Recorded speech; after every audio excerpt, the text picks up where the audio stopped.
Buenos días. Sí, se oye. Que Dios les bendiga grandemente.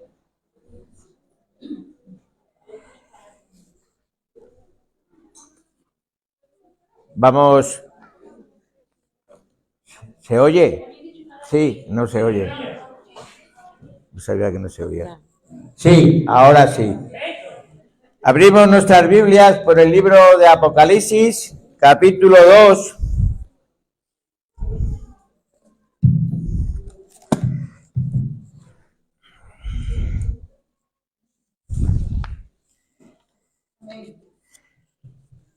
Vamos a seguir con las iglesias de Apocalipsis y haciendo un poco de recuento de lo que hemos estado dando ahora. La primera iglesia que vimos fue la última que viene en la Biblia, que fue la iglesia de la Laodicea, ¿no? Que decíamos que era una iglesia que tenía una fe tibia, ¿no? Luego vimos la primera iglesia, que es la iglesia de Éfeso, que era la iglesia que había perdido su primer amor.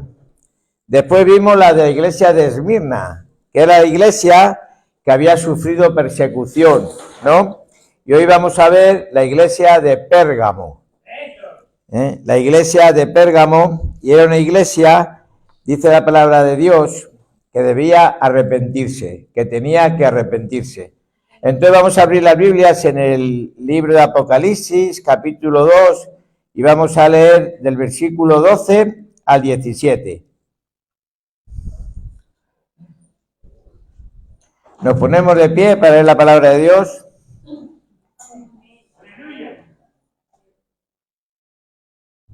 Y escribe al ángel de la iglesia en Pérgamo, el que tiene la espada aguda de 2 filos, dice esto: yo conozco tus obras y dónde moras, donde está el trono de Satanás, pero retienes mi nombre y no has negado mi fe, ni aun en los días en que Antipas, mi testigo fiel, fue muerto entre vosotros, donde mora Satanás.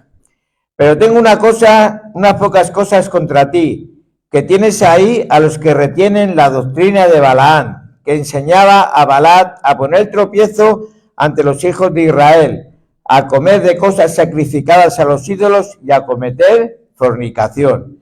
Y también tienes a los que retienen las doctrinas de los nicolaitas, las que yo aborrezco.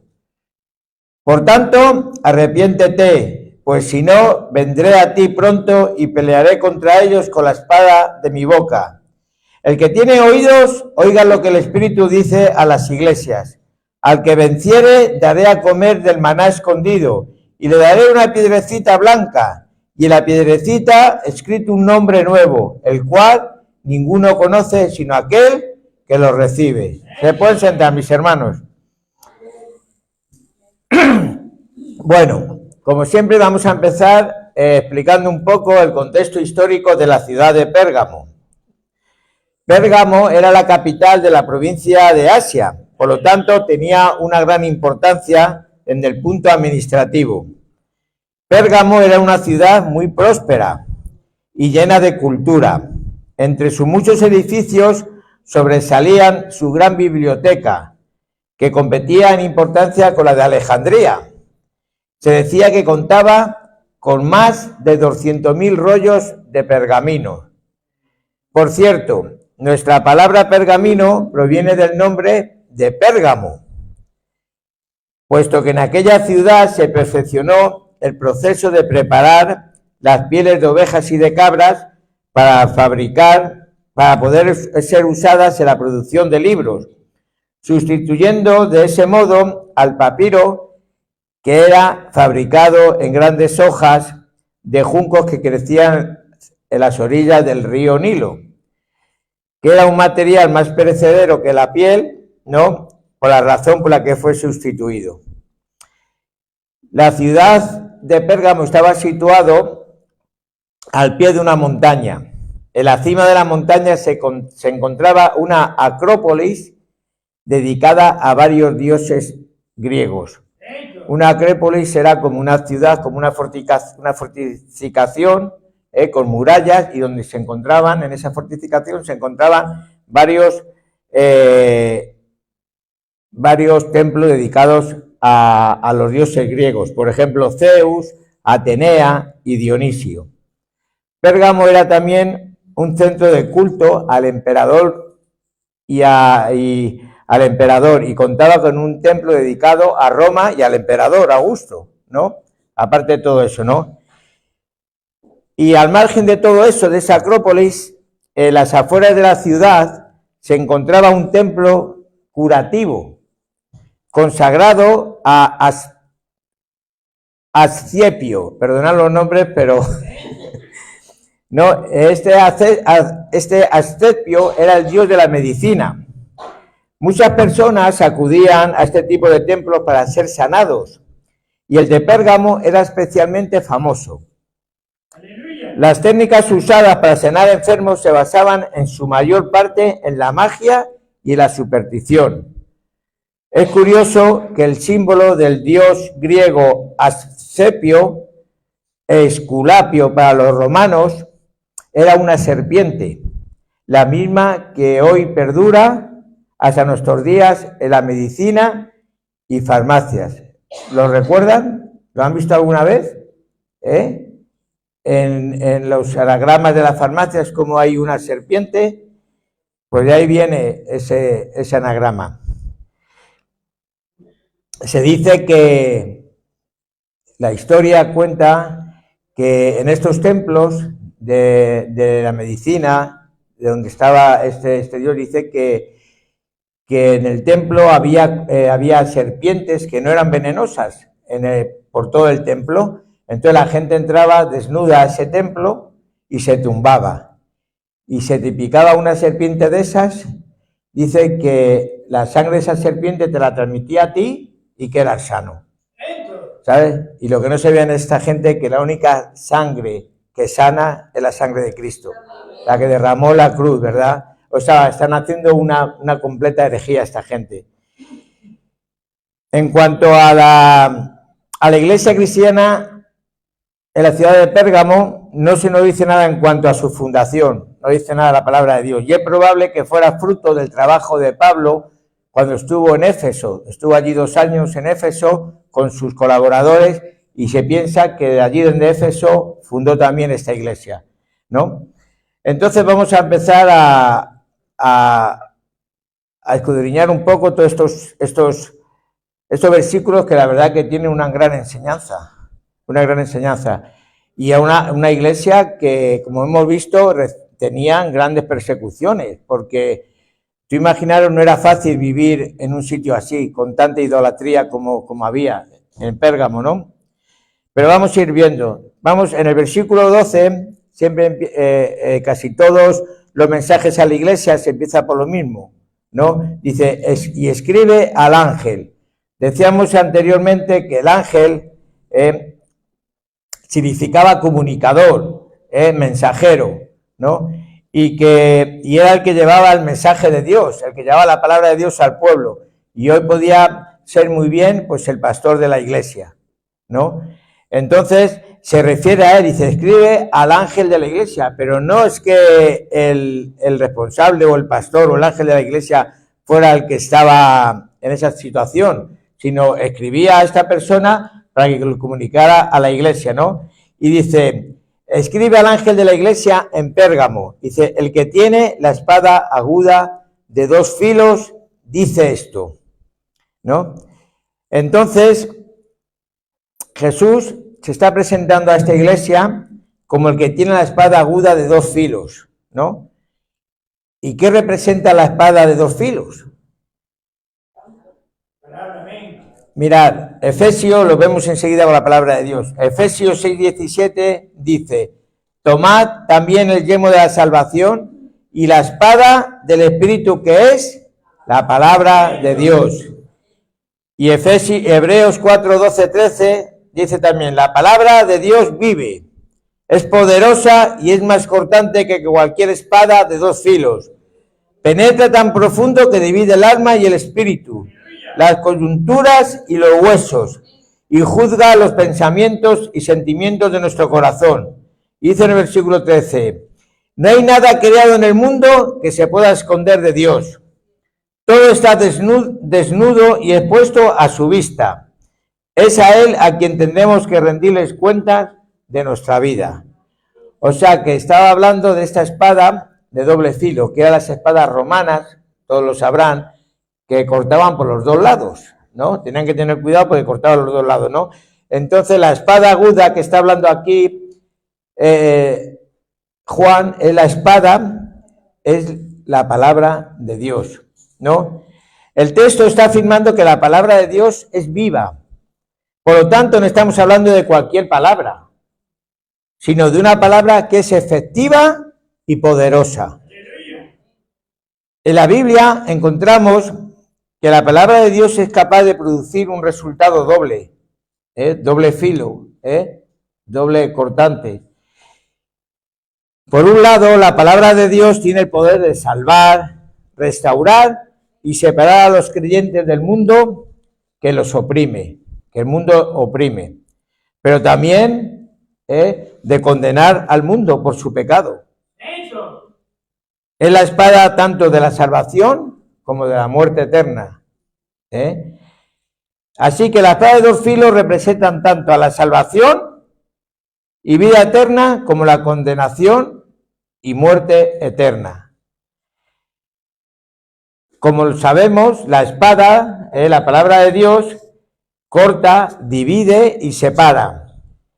Y el Señor usa la palabra de Dios para eso, para acabar con el engaño y con la mentira. Dice también la palabra de Dios en Apocalipsis, dice que también esa espada acabará con la iniquidad al final de los tiempos. Dice Apocalipsis 19:15, dice, de su boca sale una espada afilada para herir con ella a las naciones. Entonces, ¿qué aprendemos de esto? Que es la palabra de Dios la que nos va a juzgar, la que nos va a decir si somos o no somos. Nos va a decir lo que es lo bueno de lo malo. Esa es la palabra de Dios. Esa es la palabra de Dios la que nos va a definir, ¿no? Y esa es la palabra de Dios que les iba a juzgar a esta iglesia, a la iglesia de Pérgamo. Entonces dice, resumiendo este primer versículo, dice que entonces que Él vendrá con la espada para salvar, para restaurar y separar al creyente del mundo pagano, pero también para condenar al mundo que esté en pecado. Entonces, ese es el versículo 12. Y siguiendo con el 13, dice la palabra de Dios, dice, yo conozco tus obras. Está hablando Jesús. Y otra vez, ya vimos en anteriores iglesias que decía lo mismo, que el Señor nos conoce, que el Señor está en medio de la iglesia. Dice, yo conozco tus obras. ¿Y dónde moras? Dice, ¿dónde está? Moras donde está el trono de Satanás. Pero retienes mi nombre y no has negado mi fe ni aun en los días en que Antipas, mi testigo fiel, fue muerto entre vosotros, donde mora Satanás. Mirad, lo primero que dice el Señor en este versículo es que él sabía dónde moraba esta iglesia. Y era un lugar especialmente difícil para una iglesia, ya que allí estaba el trono de Satanás. No es que estuviera Satanás por ahí dando vueltas, habiendo a ver como ese león, no, allí moraba Satanás. Cuando preparaba esto me recordé una cosa que hace años, en un verano, pero hace ya muchos años, fuimos a Benidorm en pleno verano a hacer una campaña evangelística. Y en una zona donde hay muchos bares. Quiero recordarlo que era una cuesta así, cuesta abajo, y que había muchos bares, sobre todo bares de ingleses, alemanes, bueno, españoles, era impresionante. Y allí en el medio nos pusimos nosotros a cantar y a alabar a Dios.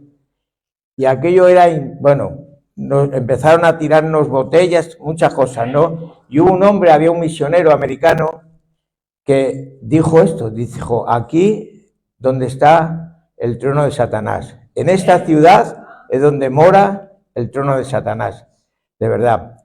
Y era impresionante aquello, de verdad, aquello tuvimos que ir, fue una lucha tremenda. Y el Señor aquí está diciendo que allí, en esa ciudad de Pérgamo, es donde estaba el trono de Satanás.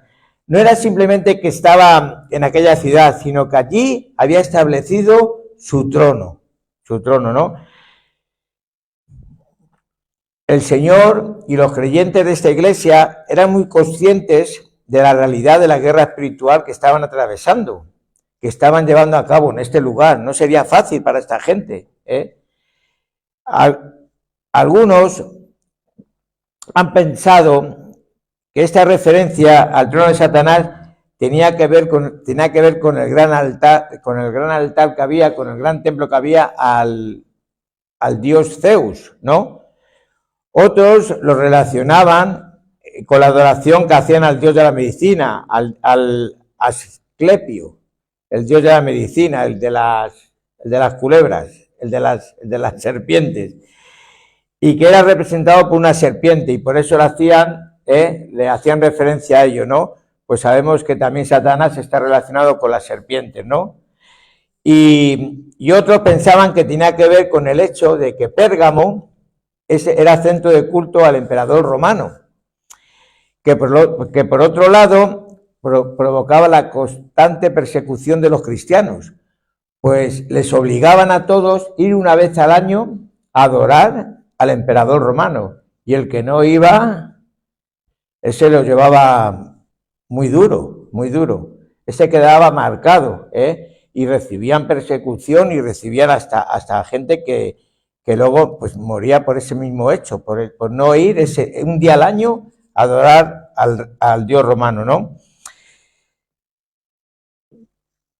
Pero fijaros una cosa importante cuando leemos esta historia, pese a todas estas circunstancias complicadas, porque no es fácil vivir así en una ciudad así, vivir en una ciudad donde el pecado está a la vuelta de la esquina, donde solo hay iniquidad, donde solo hay malas cosas, donde reina el trono de Satanás.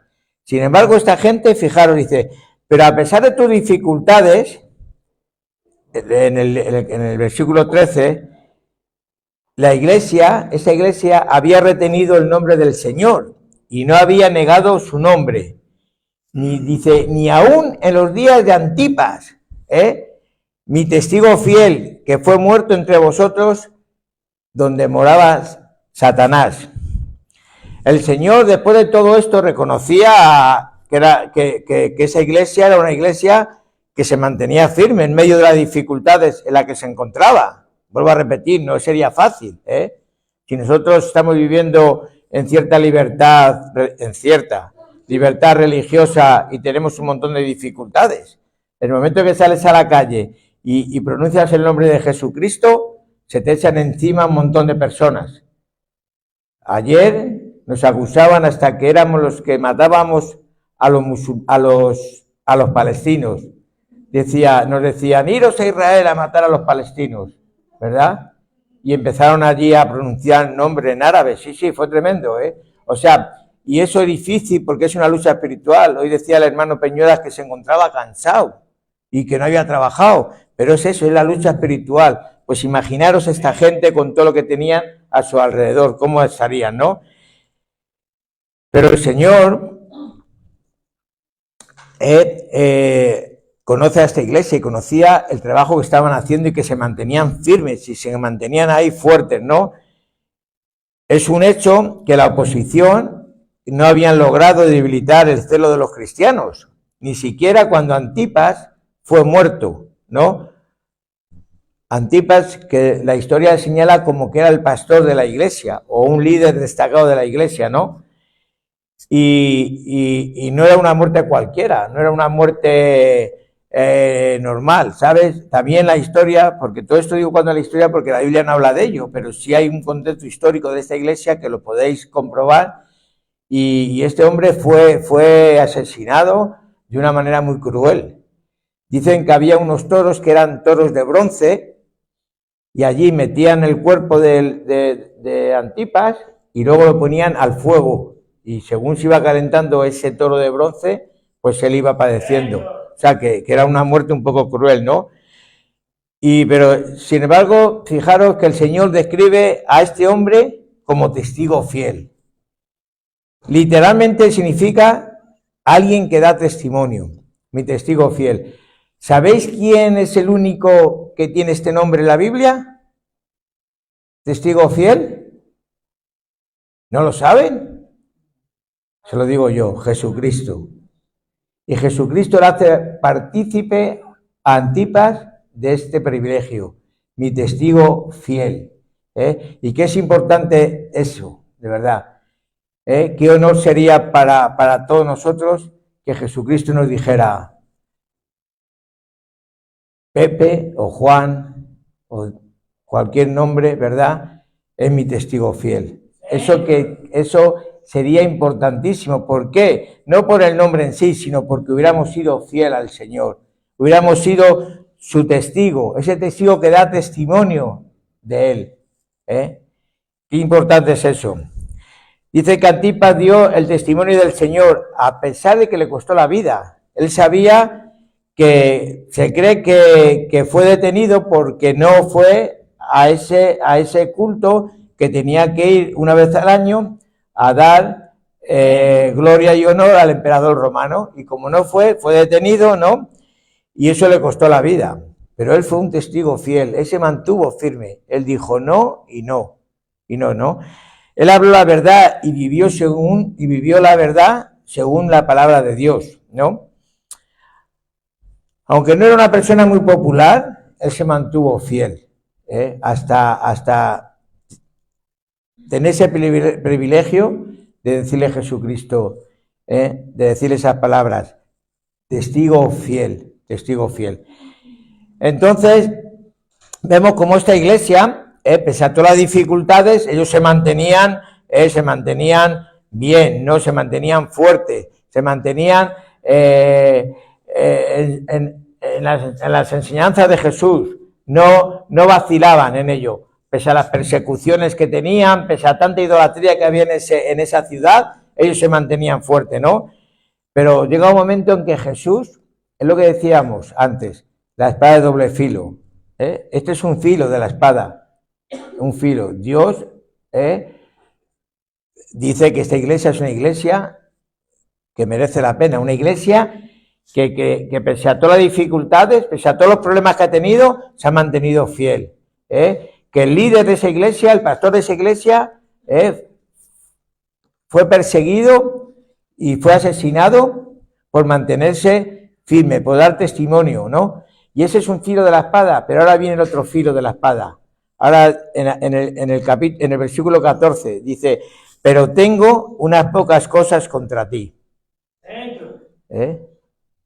Dice, que tienes ahí a los que retienen la doctrina de Balaán, que enseñaba a Balac a poner tropiezo ante los hijos de Israel y a comer de cosas sacrificadas a los ídolos y a cometer fornicación.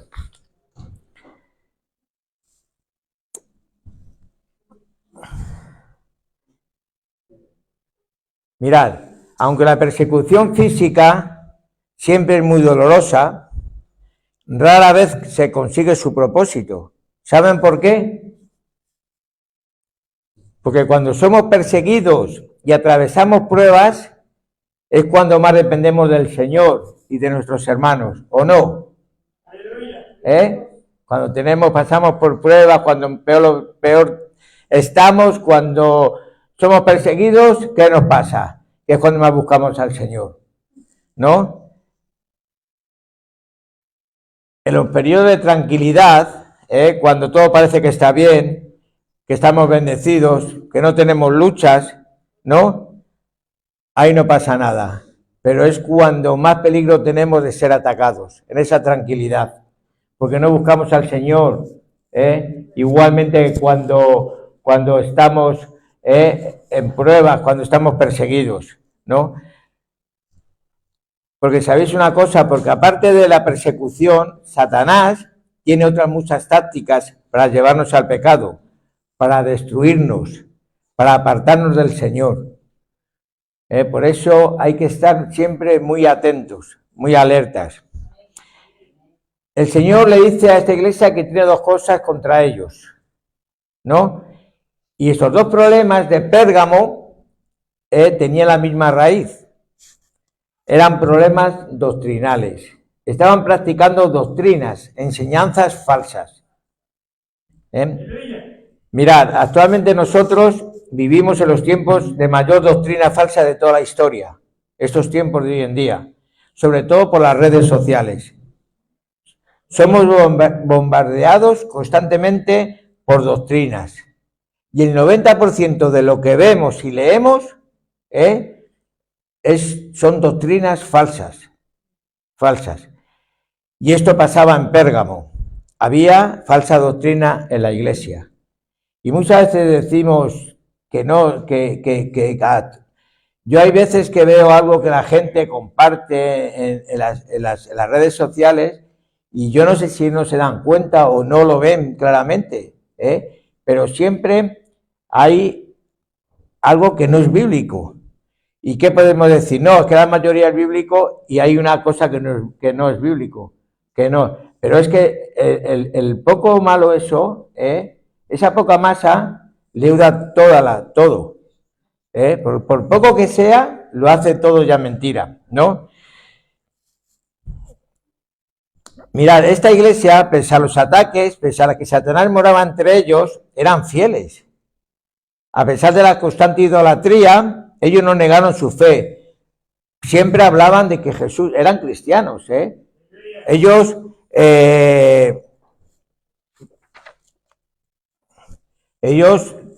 oraban, ellos confesaban que Jesús era su Salvador, ellos vivían una vida cristiana, esta gente, porque ya lo hemos visto anteriormente que Jesús los alaba, ¿no? O sea, que no es que no eran cristianos, hablaban de eso, hablaban como cristianos que eran. Pero ¿qué pasaba? Que el Señor les dice que tienen algunas cosas contra ellos. Esas cosas que estaban practicando eran falsas doctrinas, eran enseñanzas prohibidas por la ley de Dios, ¿no? Que eran comer cosas sacrificadas a los ídolos y comer y cometer fornicación. Y pensaban que ya por el mero hecho de ser cristianos ya tenían cierta libertad. Son nuevos tiempos. Eso sería hace 30 años, pero ahora la cosa ha cambiado, el mundo ha evolucionado. Esa es la doctrina de muchas iglesias. Es que tenemos que vivir de acuerdo al año que estamos, en el año 2024, ¿no? ¿Y qué pasa? Y dejamos practicar ciertas doctrinas porque son tiempos más modernos, Y esto es lo que les pasaba a Pérgamo. Eran cristianos, reconocían al Señor, adoraban al Señor, cantaban al Señor, pero dice que hacían estas cosas, que cometían estos fallos, estos errores, y pensaban que así podían vivir, no pasa nada. Los domingos voy al culto y todo solucionado. Y de lunes a sábado hago lo que haga falta, pero el domingo voy al culto. Y pensaban que así se podía vivir, ¿no? Y hoy en día hay muchos cristianos que viven así, engañados por falsas enseñanzas. Piensan que mientras estamos los domingos al culto, los demás días puedo hacer lo que yo quiera. Y cuando tú piensas así, estás practicando la doctrina de Balaam. Cuando piensas así, que tú eres autosuficiente, que tú crees que ya lo que yo hago está bien, que con ir los domingos al culto ya es suficiente, estás practicando la doctrina de Balaam. Mirad, por meternos un poco en la doctrina, ¿qué doctrina era esta? Vamos a hacer un poco de historia. Balaam era un profeta de Dios, un vocero de Dios, ¿no? Que andaba por los caminos rectos. Él empezó muy bien, él empezó como un profeta de Dios, pero terminó muy mal, se desvió. Hasta este profeta se desvió, ¿no? Hasta en el libro de Josué viene su registro de su muerte, él murió también, ¿no? Pero, y cuando él murió, en Josué, es que no sé qué capítulo es, perdonadme, cuando él murió ya no le llamaban, ya no estaba como profeta, estaba como adivino. Había bajado de categoría, claro. Empezó muy bien y terminó mal. Y hay que empezar bien y hay que terminar mejor. Y este Balaam fue contratado. Sí, Balaam fue contratado por Balac, que era el rey de Moab, y en el tiempo donde Israel estaba en el desierto, y le faltaban 2 años por llegar a la tierra prometida. Dice que este rey vio a lo largo al pueblo de Israel y le tuvo miedo. Dijo, estos vienen a conquistarnos y entonces tengo que hacer algo. Dice que contrató a este profeta y le dijo que maldiciera al pueblo de Dios, ¿no? Que le daría buen dinero y que maldiciera al pueblo de Dios. Y así a maldecir al pueblo de Dios, Dios apartaría de ese pueblo y entonces podría vencerles. Y este hombre, Dios le habló y le dijo, lo que yo he bendecido, tú no lo puedes maldecir. Así que vete y dile a Balac que no hay nada que hacer. Y entonces este hombre el Balaán fue otra vez a Balac y le dijo, mira, que no hay forma de poder maldecir al pueblo de Israel, porque Dios está ahí y no puedo maldecirle. Y entonces este hombre le ofreció hasta más dinero, el rey de Moab. Te doy más dinero y tal. No, que es imposible, no hay manera de poder maldecir a este pueblo. Y ya Balaán, como era un espabilado, le dijo, pero yo tengo una fórmula para que ese pueblo se aparte de Dios. Dijo, tengo una fórmula. Le dijo, ¿tú quieres que el poder de Dios se quite de ellos? Y Balac, sí, dice, pues toma mujeres de las más bellas que tengas de Moab y que se acerquen al pueblo de Israel. Y que estén con ellos, que coman con ellos, forniquen con ellos y que se casen con ellos. Para que luego... ¿Para qué? Para que luego le lleven a adorar a sus dioses. Y ya verás cómo Dios se apartan de ellos. Y así ocurrió. Llegó un momento en que allí en el desierto, cuando estaban el pueblo de Israel allí, con todo el calorazo aquello, una tierra árida, se personaron allí unas bellas mujeres moabitas, y se abrieron los ojos. Dijeron, una bendición de Dios. Una bendición de Dios, sin saber lo que les venía encima, ¿sabes? Ellos tenían prohibido juntarse con mujeres extranjeras, con mujeres paganas. Ellos tenían prohibido, pero ellos dijeron, hombre, yo creo que la ley esta que nos dio Moisés es un poco antigua ya. Moisés es que es muy mayor ya y no está en la onda. Son tiempos modernos, son tiempos nuevos y les podemos permitir estas cosas, ¿no? Además, no nos ha permitido Dios ir a una tierra, la tierra prometida, una tierra especial, pues seguro que esto es parte de ello, ¿no? ¿Y qué hacemos con eso?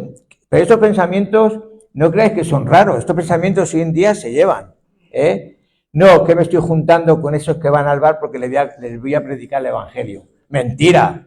Tú vas al bar a beber, y al final, en vez de predicar el evangelio, lo que hacen, ellos te convierten a ti, eso pasa, no se rían,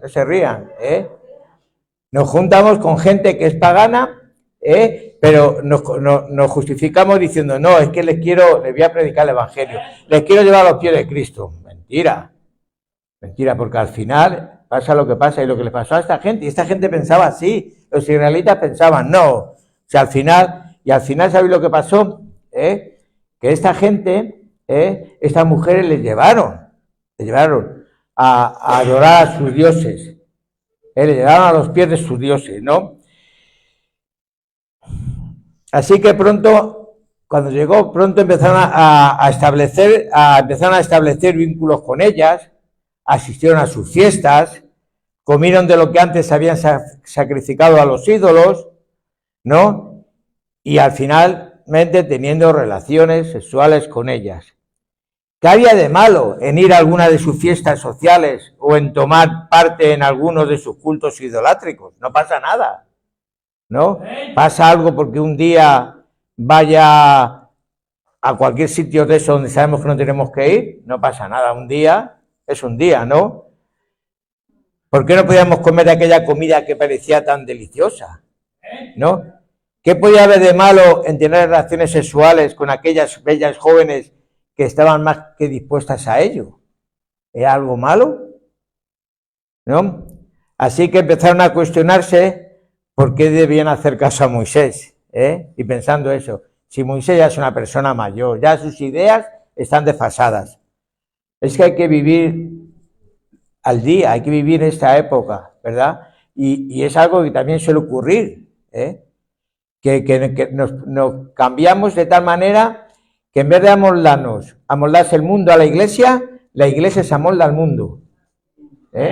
Tanto, pero en todo, en las decoraciones de las iglesias, en las alabanzas, en la forma de predicar, ya muchas veces oyes cosas y ya no se predica el evangelio, ahora se predica mensaje de motivación, y cosas de esas. Es que hay que amoldarnos al mundo, a lo de hoy. ¿Y qué pasa? Que al final nos pasa como a los israelitas, que murieron 12.000 de una tacada, que pensaban que era de Dios todo aquello, que era un regalo de Dios, que era parte de la tierra prometida, que era una bendición. Dice que murieron cerca de 12.000. Y esto era lo que estaban practicando en la iglesia de Pérgamo.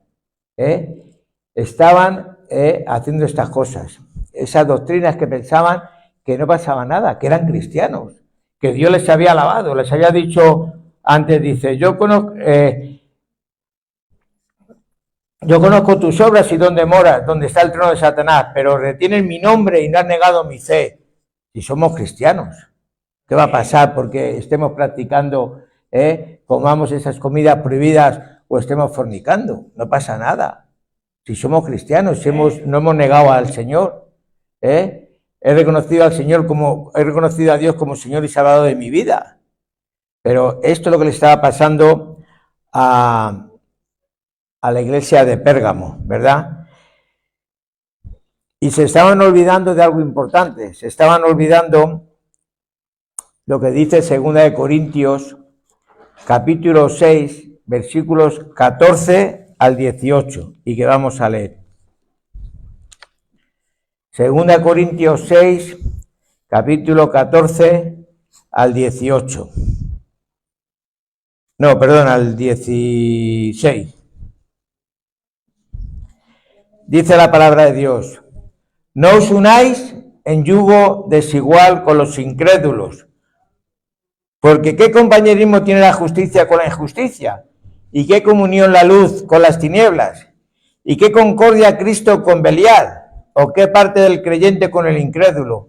¿Y qué acuerdo hay entre el templo de Dios y los ídolos? Porque vosotros sois el templo de Dios viviente, como Dios dijo, hablaré, habitaré y andaré entre ellos y seré su Dios y ellos serán mi pueblo. Y también Pablo en 1 Corintios 10 del 6 a 8 dice, mirad, tened cuidado, estas cosas sucedieron como ejemplo para todos nosotros, para que no codiciemos cosas malas, como ellos codiciaron. No seáis idólatras, como algunos de ellos, según está escrito. Se sentó el pueblo a comer y a beber, y se levantó a jugar. Ni forniquemos, como algunos de ellos fornicaron, y cayeron ese día 23.000. ¿Qué pasaba? Que se habían juntado en yugo desigual. No pasaba nada. Yo le voy a convertir, o yo la voy a convertir, ¿verdad? Y al final, ¿qué pasa? Los dos perdidos, pero lo puedo hacer porque soy cristiano, he aceptado a Cristo y Cristo no tiene en cuenta eso. Y eso es lo que le pasó a la iglesia de Pérgamo. Ese era el problema de la iglesia de Pérgamo. No era solo su participación en las prácticas del mundo, sino también la aceptación de doctrinas heréticas. Eran doctrinas contrarias a las enseñanzas bíblicas. Dice el capítulo, en el versículo 15 también dice, y también tengo contra ti que retienes doctrinas de los nicolaitas, a los que yo aborrezco. La Biblia no habla de qué doctrinas eran estas de los nicolaitas. Lo que sí hay alguna referencia de la historia de que este tal Nicolás era un líder, era un hereje que promulgaba doctrinas de las que a él le parecían, doctrinas de su de su cosecha, ¿verdad? Y eso es lo que estaban también, la iglesia de Pérgamo, estaban cogiendo esa doctrina, ¿no? Y sabéis una cosa, hermanos, aunque la tolerancia está de moda en nuestra cultura, la iglesia no puede permitir ni actitudes pecaminosas, ni enseñanzas fuera de la Biblia. Ninguna. Por mucho que la tolerancia esté de moda. ¿Somos tolerantes? Sí. Menos con el pecado. Con el pecado no hay tolerancia que valga. El pecado, pecado es. Y punto, ¿verdad? Y esta gente estaba en pecado. Había cometido pecado. Eran cristianos, eran personas que habían reconocido a Cristo como Señor y Salvador, personas que habían retenido la doctrina, pero estaban en pecado. Habían cometido pecado a través de esa doctrina de Balaán y esa doctrina de los nicolaitas. Y entonces el Señor les tiene que llamar la atención y les dice en el versículo 16.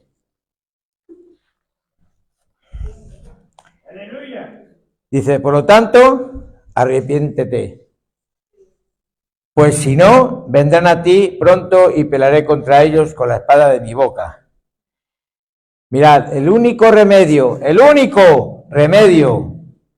para cualquier conducta pecaminosa es arrepentirte, es arrepentirse. No hay otro. Arrepiéntete, le dijo el Señor a la iglesia de Pérgamo, porque de otro mismo Dios intervendrá con la espada de su boca, para acabar con aquellas cosas que no le agradaban, ¿no? Recordemos que en el pasado Dios castigó severamente a Israel, mató a 23.000 personas, de un golpe solamente, ¿no?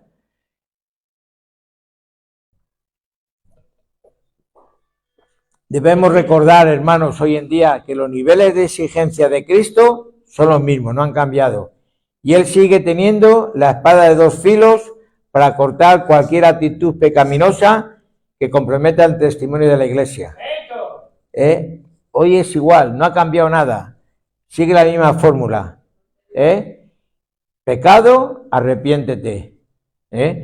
Por eso es necesario que los creyentes en Pérgamo se tuvieran que arrepentir, porque de otro modo el Señor mismo intervendría para hacerlo, ¿no? En el caso de la iglesia de Pérgamo, para que su arrepentimiento fuera sincero, auténtico, tendría que abandonar las malas prácticas que habían adquirido, rechazar las falsas doctrinas que habían introducido la iglesia y volverse a Dios. Eso es el arrepentimiento, hermanos. Eso es el arrepentimiento. Rechazar las falsas doctrinas, abandonar las malas prácticas y aceptar a Cristo como Señor y Salvador de tu vida. Eso es arrepentirse. ¿Qué estaba haciendo? Esto no lo hago. Señor, perdóname, no vuelvo a hacerlo. En mi vida abandono esas prácticas, abandono esas malas doctrinas. No quiero saber nada de eso. Me cueste lo que me cueste. Me cueste mi noviazgo, me cueste mi trabajo, me cueste lo que me cueste. Eso es un verdadero arrepentimiento. Dice en el libro de Hechos, capítulo 3 y versículo 19, dice, arrepentíos y convertíos para que sean borrados vuestros pecados, para que venga de la presencia del Señor tiempos de refrigerios. Entonces, resumiendo un poco todo lo que hemos hablado hasta ahora, esta gente eran cristianos, eran personas que habían aceptado a Cristo, personas que luego a su vez llevaban una doble vida. Se pensaban que por el mero hecho de ser cristianos ya podían hacer ciertas cosas, juntarse con yugo desigual, compartir falsas doctrinas, ¿no? Aceptar, porque una cosa estaba muy claro, de estas dos cosas que Dios les llama la atención, una estaba en la iglesia misma, dice en el versículo 14, dice, pero tengo una cosa contra ti, que tienes ahí, en la iglesia, a los que retienen la doctrina de Balaán. Una de esas estaba dentro de la iglesia, esa doctrina falsa. La otra venía de fuera, la otra venía de los nicolaitas, pero la doctrina de Balaán estaba ahí, había gente que lo estaba haciendo. que estaba practicando esa doctrina. Y termina este mensaje a la iglesia de Pérgamo con un llamamiento a escuchar la voz del Señor, porque el Señor no quiere que nadie se pierda. No penséis que el Señor quiere condenar ni que nadie se pierda. Estamos con la doctrina de Balaam, hoy es tiempo, hoy es el día de pedir perdón a Dios, de arrepentirnos. Y el Señor hace un llamamiento a escuchar su voz. Dice el versículo 17, dice, el que tiene oídos, oiga. ¿Quién tiene oídos? Pues oigamos. Dice lo que el Espíritu dice a la iglesia. Al que venciere, daré a comer del maná escondido y le daré una piedrecita blanca. Y la piedrecita ha escrito un nombre nuevo, el cual ninguno conoce sino aquel que lo recibe. Mirad, de nuevo encontramos la misma fórmula que introduce esta sección final. Dice, el que tiene oídos, oiga lo que el Espíritu dice a las iglesias. Mirad, es un llamamiento a escuchar la voz del Señor, pero también puede ser entendido como un reproche a aquellos que teniendo oídos no oyen. Y de esos también hay muchos. ¿Cuándo no oímos la palabra de Dios? ¿Sabéis cuándo no oímos la palabra de Dios? Cuando no oramos y cuando no leemos su palabra. Entonces no oímos la palabra de Dios, porque Dios nos habla a través de la lectura de este libro. Dios, orar, estamos comunicándonos con Dios. Comunicamos con Dios, le contamos nuestras penas, nuestras tristezas, nuestras alegrías, nuestro gozo. Pero cuando no oímos la voz de Dios es porque ni oramos ni leemos la palabra de Dios. Y luego viene la recompensa, dice, al que venciere, al que venciere, por eso, porque decimos, porque el Señor no quiere que nadie se pierda. Entonces dice, al que venciere, en primer lugar, lo que el Señor le promete, dice, le daré a comer del maná escondido. Ahora, ¿a qué se refiere con esto? ¿En qué consistía esta bendición? El maná fue el alimento que el Señor proveyó para el pueblo de Israel a lo largo de su peregrinaje por el desierto, hacia la tierra prometida. Lo podemos ver en el libro de Éxodo, del capítulo 16, ahí viene la historia, ¿no? Por lo tanto, nos habla de alimento, de sustento. Y también los creyentes en Pérgamo necesitaban encontrar fuerzas para seguir su peregrinaje por ese mundo, sin ser vencidos por las múltiples tentaciones. El contraste no puede ser más claro, hermanos. Ellos estaban comiendo de una comida prohibida, sacrificada a los ídolos, y debían dejar esa dieta para nutrirse del verdadero alimento espiritual que Dios les iba a dar. Y por supuesto, el verdadero maná no puede ser otro que el mismo Señor Jesús. Vamos a ir al libro de Juan, capítulo 6, el libro de San Juan, capítulo 6, versículos 31 al 35.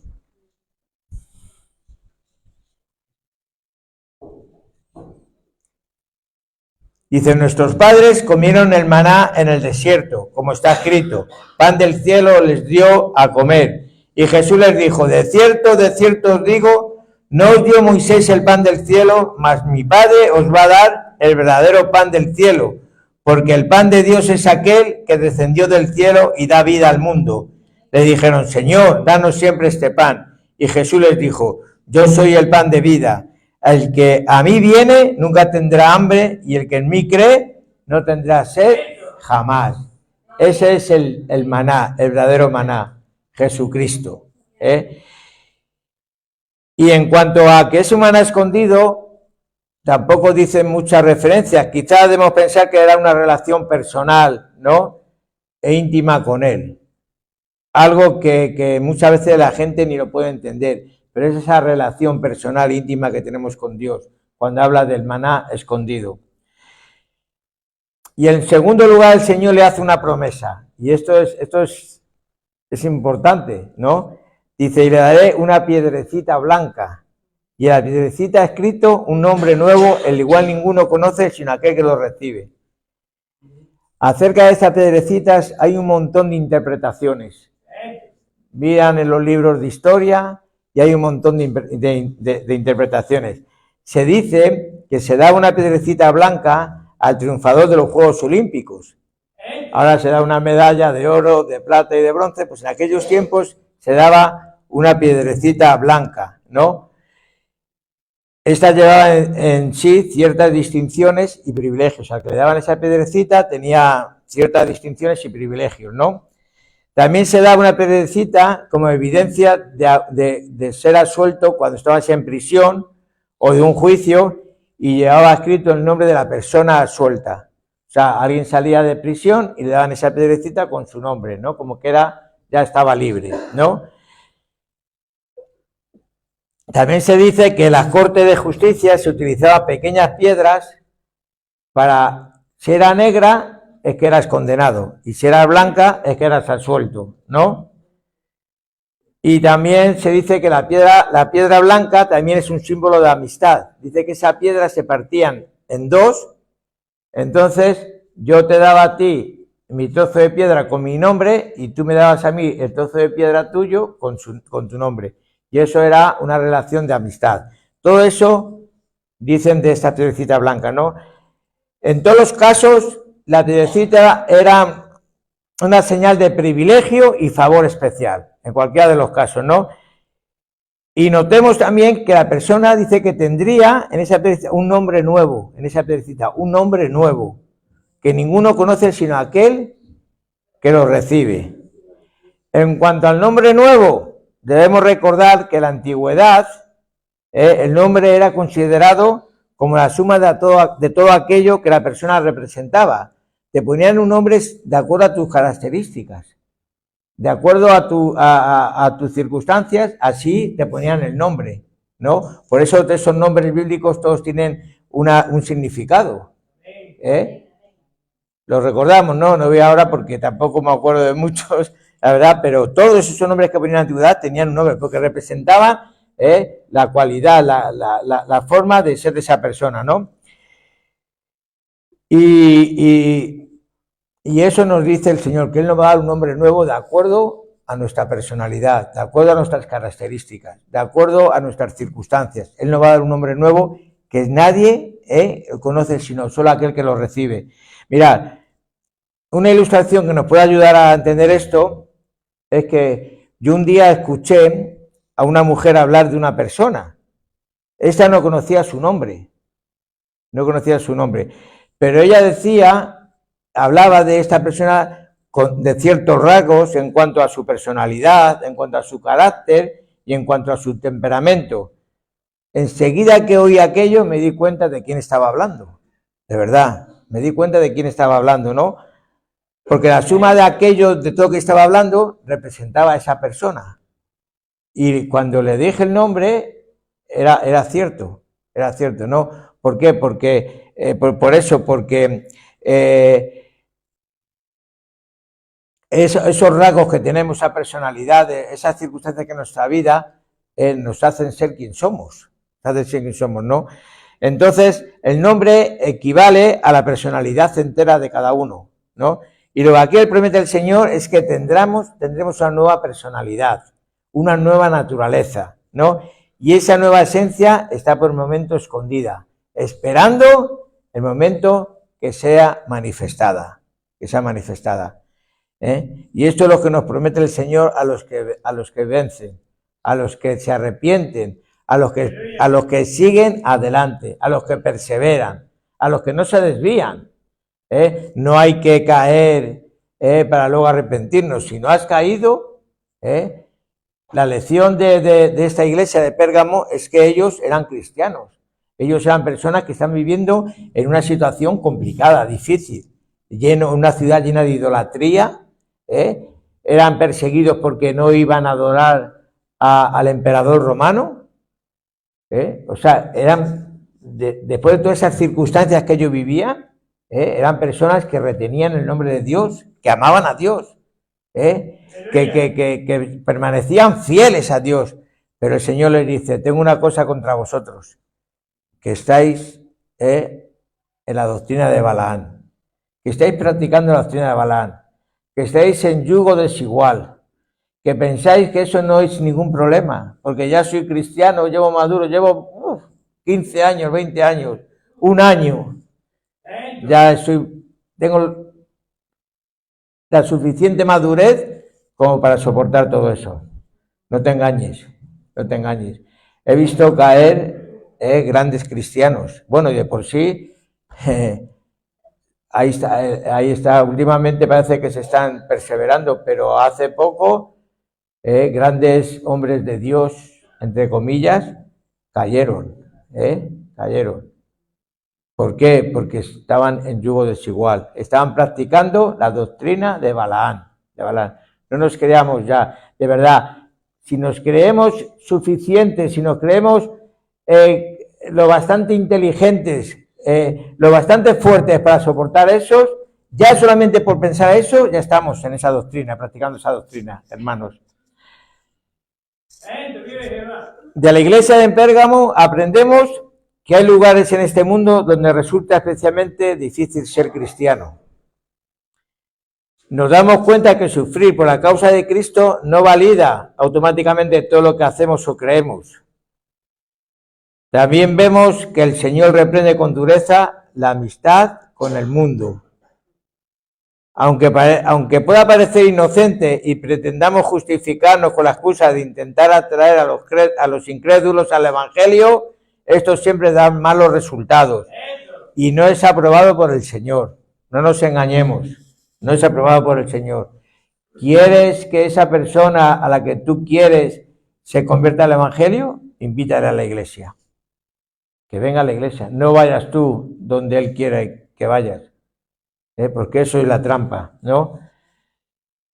Al final, en la mayoría de las ocasiones, los incrédulos no nos permiten hablar del Evangelio y en cambio nos ponemos a hablar de los que ellos quieren y de los que a ellos les gusta, ¿no? La iglesia no puede hacer esas concesiones al mundo, hermanos, porque si no estamos perdidos, ¿no? Y vemos también una clara reprensión del Señor para aquellas iglesias que no disciplinan el pecado y en el que permiten cosas que Dios aborrece. De eso podemos aprender esta iglesia de Pérgamo, que aunque era una iglesia que amaba a Dios, que retenía su doctrina, pese a las dificultades, a los problemas, a las circunstancias que vivían en una ciudad idólatra, dice que por el mero hecho de que eran cristianos, de que adoraban a Dios, de que aguantaban la persecución, pero el Señor le dice, tengo algo contra ti, que estás haciendo las cosas mal. Por mucho cristiano que te creas, de verdad, hermanos, nadie está libre de caer, nadie está libre de pecado. El que esté libre dice que tiene la primera piedra. Nadie estamos libres. Por eso debemos estar con los ojos abiertos, y nunca juntarnos con lo que está fuera de Dios. El mundo tiene que adaptarse a la iglesia, no la iglesia tiene que adaptarse al mundo, ni con la música, ni con la enseñanza, ni con la decoración, ni con nada. Hoy en día hay iglesias que parecen discotecas. Yo no sé, yo estoy hablando de mi punto de vista, cada uno, a lo mejor hay hermanos que les gusten las luces y el humo y todas esas cosas. A mí para las iglesias no me gustan. Hay iglesias que están a oscuras. ¿Cómo van a leer la Biblia los hermanos? No pueden, es imposible. Eso es adaptarse al mundo, eso es adaptarse al mundo. No, el mundo tiene que adaptarse a nosotros. Nosotros no somos antiguos. Hoy la posmodernidad está de moda. Es que hay que ser moderno. Es que no, hay que ser cristiano. Cristiano de todo corazón. ¿Nos levantamos?